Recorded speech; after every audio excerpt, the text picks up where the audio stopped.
one of the things that's been painful about what I've been doing with my wife as we've traveled around the world for the last number of years is to see how desperate people are for an encouraging word.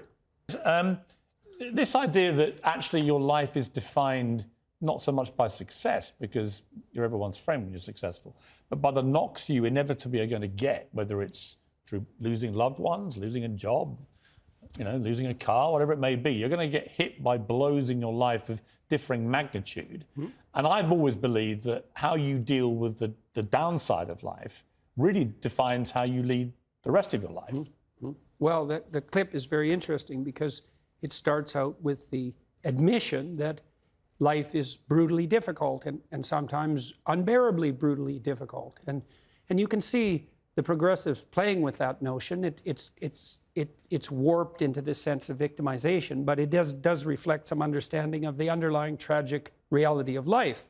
And so it's good to get that right out on the table to begin with. Say, well, you're miserable, you have your reasons, and they might be deep reasons.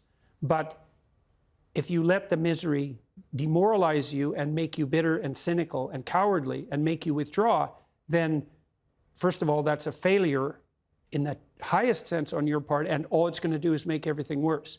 And then you might think, well, what do you have to respond to that? How do you respond to that catastrophe and challenge? And the answer is, and this is what Rocky is telling his son in no uncertain terms, is like, terrible as things are, there's a lot more to you than you can possibly imagine. And that if you face those things forthrightly and with some faith and courage, then you can have the adventure of your life and prevail even over catastrophe.